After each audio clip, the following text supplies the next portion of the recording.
Okay, stay firm. Just in the interest of safety, I'm gonna try to do this one as best as I possibly can here with the view.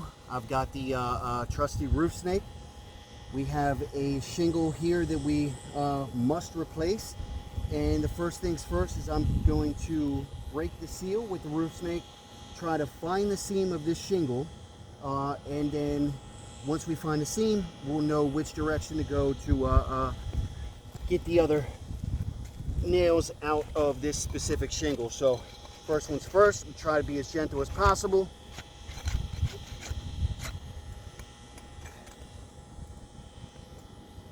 So our seam, actually,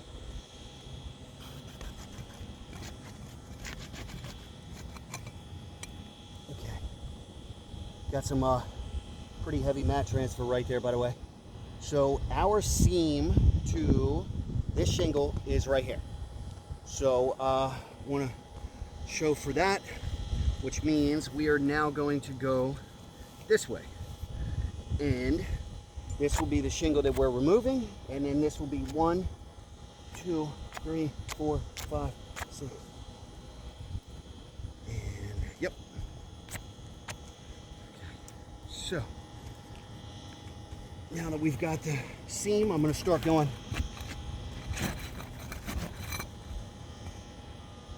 Pretty heavy mat transfer right there too. See if we can get this one a little easier.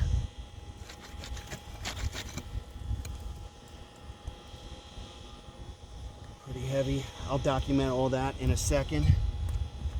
Let's see.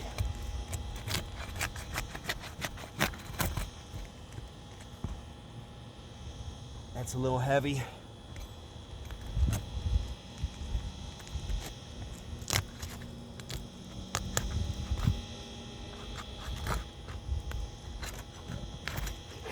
Ooh, ow, it's hot.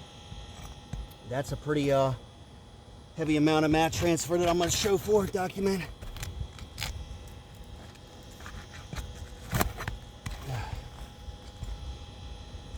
Okay, I'll document all this in a second.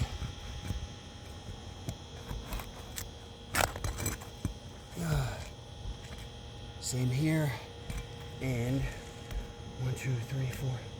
Okay, so just want to show before we get too much further in the amount of minimal pressure of breaking the seal of this specific shingle that we are attempting to repair today. We have just a tad bit of creasing and cracking that's already starting to form there. Same here, and just by breaking the seal. Same here. Look at this level of, excuse me, where's my camera? This level of mat, likely never seal again. Same here. We've got some big holes torn in the back of the shingles here. Look at this. Where are we? Trying to not to lift it up high, but due to the shade, this is completely torn off the back sides of the shingles. Look at this portion right here. See that big gaping hole from the mat? And if I was to show the back sides of the shingle, which would jeopardize the integrity of this repair attempt by all standards. This is the shingle that I forgot to unseal this one. But this is the shingle that we're repairing. If I was to jeopardize that, but to show the backside of the shingle, it would show for the amount of absolute tearing ripping off that backside. So let me put this camera back. I just wanted to document that as of now. But that's one of the standards that we look for, because if the backside of that shingle matting has been torn completely, then that is considered a damaged shingle within the process of repair that also must be repaired or replaced. And we haven't done anything but break the seal so far. So let me get this last portion of the shingle unsealed for the one that we're going to repair. You can hear the amount of tightness in there. And since this is the one that we're going to repair, I'm going to show you the back side of this once we get through. That way you'll be able to see, you know, fully as to what this impact is in just breaking the bond, the tar bond. I'm going to find the first nail and getting the first nail out, hopefully successfully, without tearing. And we've got a little bit of tearing here, but the first nail is out. See if we can find that second.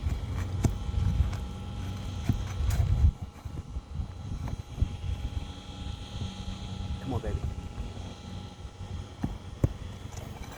That's the second nail.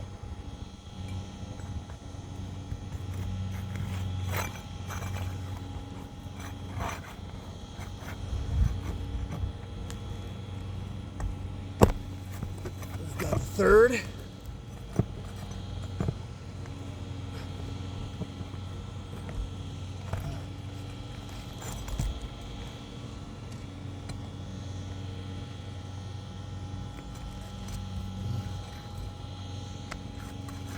And the fourth right here.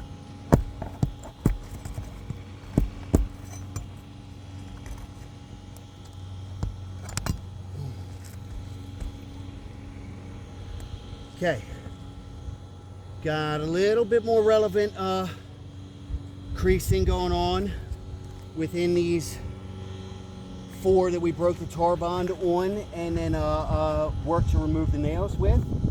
So I'm going to try to be as gentle as possible in documenting where I'm going to remove the next nail from and get this out.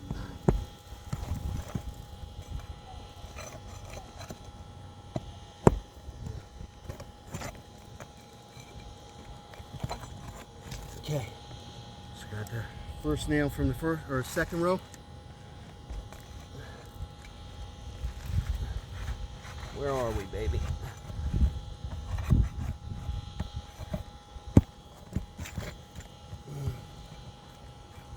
Got the second nail from the second row.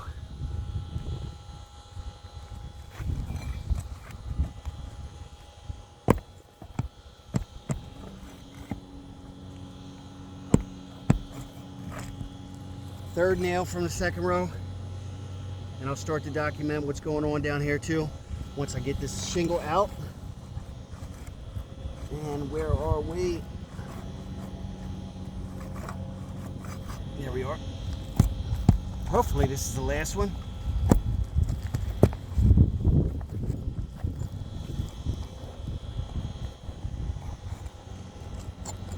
All right. Should be the last. Cool.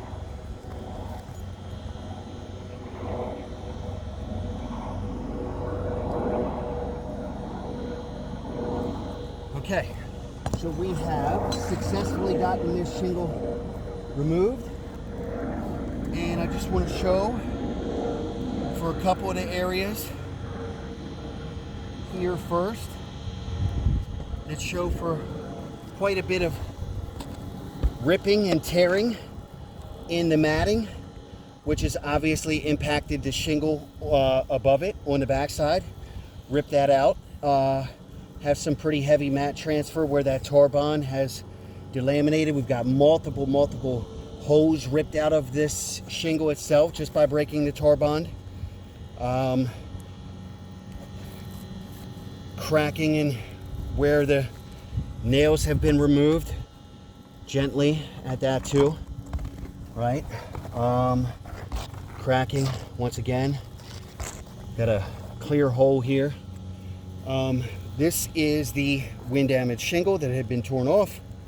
Next to it, just by breaking the tar bond and maneuvering just a little bit to get the nails, we can see, you know, relevant creasing of the shingle next to it, even though this is the damaged shingle we're replacing. And before I slide my new shingle up, just kind of want to document the process, what we got going on. A little bit here. we can see some, you know, creasing starting to form at the top there on the rows above. Definitely this one above that. And where are some of our areas of mat transfer? Look at that. That's pretty significant, right? Look at that. That is a completely damaged shingle right there on both of them. Both the back side of this, if you were to feel it, and the one right below, and it just so happens to be on a seam where this one's starting to get a little bit of granular loss as well as creasing starting to form. So I'll keep documenting. I'm gonna slide the new shingle in there. Then we will replace nails, and once we have gotten all things complete, we'll take another look and see where we are.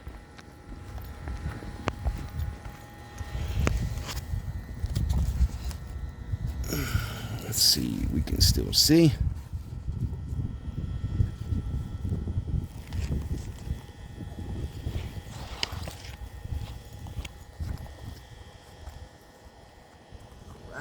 So we can get this new one up without any resistance from any remaining nails, which I hope is not the case, but we will certainly get them out if there are. Yep, looks like we're solid. Maybe not.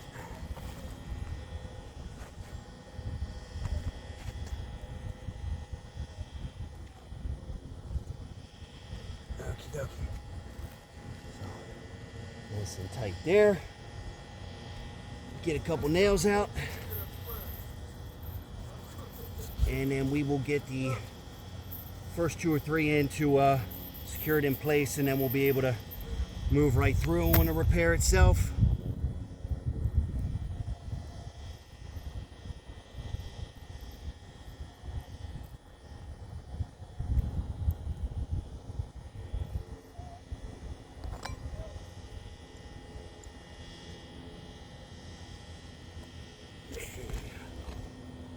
Start here.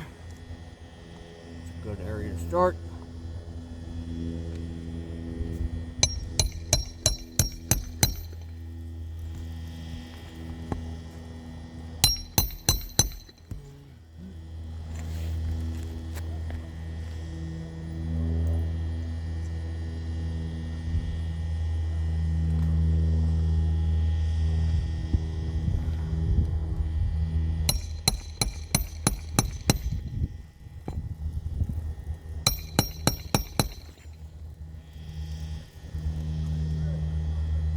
Being conscious not to go higher than the bottom of this roof snake here.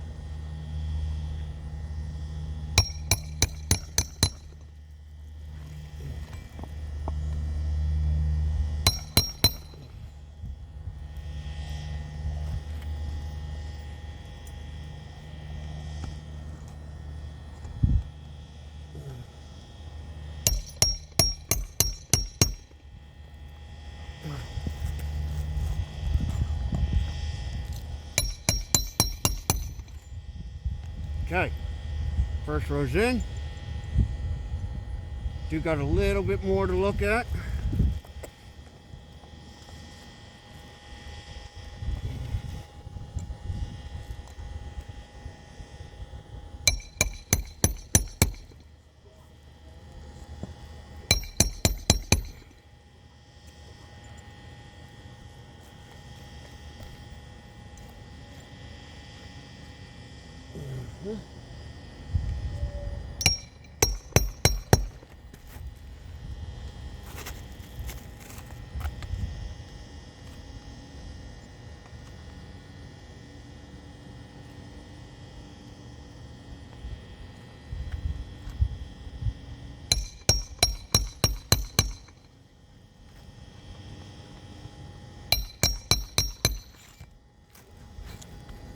Two more, and we will be good to go on this repair.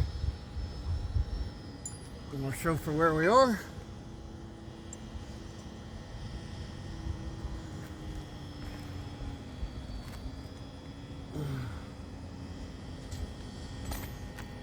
Mm-hmm.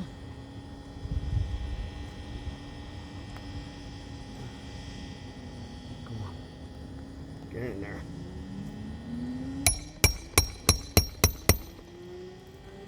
Oh.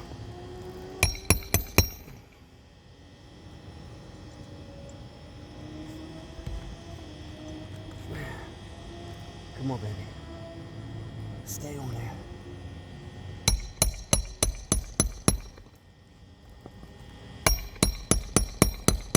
Okay.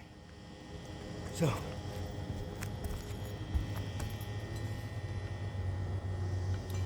Whew. Alrighty. Now that we are clear, what I want to document is just a natural progression of what happens in the process of repair, where, you know, many times on a roof that has been, you know, beat like this over, you know, many years, in order to do a proper repair for this amount of extensive damage, the common thing to do is to double or triple the amount of shingles that are, you know, directed in the form of repair, that are equated in the form of damage, plus, you know, directed in the form of repair. So let's say, you know, 50 shingles damage, 150 repair, or 100 repair, because the excessive levels of mat transfer, like we're already documented, this excessive level of creasing and tearing, right? And it's not on all of them, but each of these two tabs are going to the left, and these two tabs are going to the right. And this one has some damages. This one is bending and cracking a little bit there, but the mat from the back side of this has torn through this shingle itself. So either way, that's going to go that way because this needs to be replaced. This has created, by standards, you know, a level of creasing up at the top that has to be fixed, and that's got to go that way. This is the one above, and keep in mind, if we're addressing through this mat extensive tearing on this shingle, the back of this shingle is completely torn on the backside. I almost don't even want to show it. This one's damaged. It's clearly damaged, so maybe I can lift it up to show you. But we got some tearing in the back portions of the shingle, including clear gaping holes right there. But this was obviously, you know, already damaged. That's why it makes sense to lift it up to show all the way. So right there, in the process of this repair, where the new shingle is, we'd have to then repair this shingle that's going this way, repair this shingle that's going that way, and repair the shingle that is directly above 2 rows up, which would then continuously domino across the roof, and all of these justified in various areas of repair. Very clearly demonstrating that this is a roof that would be considered by any standards non-repairable, to show that, hey, if we were to repair this amount of damages that were strung out across the roof, by every standards, would that be considered improper and fail in every sense of the term? And through thoroughly documenting that and having the homeowner understand that there would be patchwork in 80% of her roof, 85% of her roof to address, that would entirely lower her home value and most likely put us in a position where we can't even utilize a shingle that's going to give a uniform appearance from the street in a neighborhood with some very high-end homes, a lot of damages that you know, other insurance carriers have replaced since the time of build, for equating way less damages than what's specifically strung out on Miss Webb's roof right here. and then throughout that, you know, time frame,